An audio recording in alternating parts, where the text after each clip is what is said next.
Hello everyone. Calcutta ইউনিভার্সিটিতে তোমরা correction কি করে করবে তার আজকে আমরা ডিটেলস দেখে নেব। প্রথমে আমরা অফিসিয়াল ওয়েবসাইটে আসবো, দেন অ্যাডমিশন 2025-এ ক্লিক করব। এবার তোমরা যে সেকশন থেকে রয়েছো, এমএসসি কি এমকম কি এমএ, তোমরা সেই মতো সেকশনে ক্লিক করবে। তো আমি এখানে সায়েন্স ফ্যাকাল্টিতে ক্লিক করলাম। কারেকশন করার জন্য প্রথমে আমাকে লগ ইন করতে হবে। ক্লিক হিয়ার টু অ্যাপ্লাই বা অ্যাপ্লিকেশন নম্বর দিয়ে। তো এখানে সাবমিট করে দাও। সাবমিট করার পর সাইন ইনে ক্লিক করো।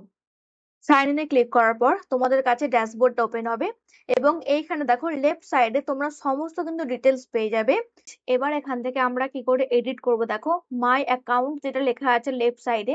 সো এখানে আমরা ক্লিক করব।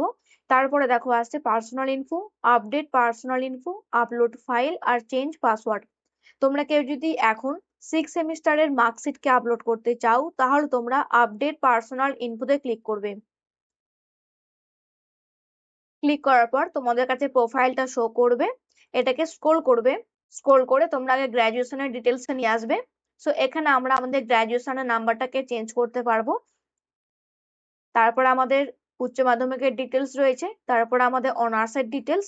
তো আমরা যে সেকশনটাকে চেঞ্জ করতে চাইছি আমরা এখান থেকে চেঞ্জ করতে পারবো। তারপরে আমাদের ডকুমেন্ট আপলোড। এখানে যদি আমরা মনে করি যে আমরা কোনো ডকুমেন্টকে আপলোড করব তাহলে আমরা করতে পারবো। আর এই লাস্টে দেখো ডকুমেন্ট টাইপ, এখানে আমরা পরপর মার্কশিটকে আপলোড করেছিলাম, এখানেই কিন্তু আমরা ফাইনাল মার্কসকে আপলোড করে দেব। দেওয়ার পরে সেভে ক্লিক করবে। সেভে ক্লিক করার পরে পেজটাকে স্ক্রোল করে একদম প্রথমে আনবে। আনার পরে দেখবে এইখানে রাইট সাইড কর্নারে তোমাদের গ্রিন কালারে কিন্তু একটা লেখা আসবে যে ইওর ইনফরমেশন সাবমিটেড সাকসেসফুলি। তাহলে বুঝতে পারবে যে তোমার ডকুমেন্ট এখানে আপলোড হয়ে গেছে।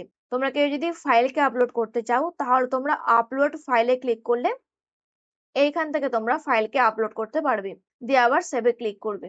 সো এই হচ্ছে আমাদের ডিটেলস। সমস্ত কিছু কারেকশন করা হয়ে গেলে তোমরা ফর্মটাকে আবার প্রিন্ট করে নেবে।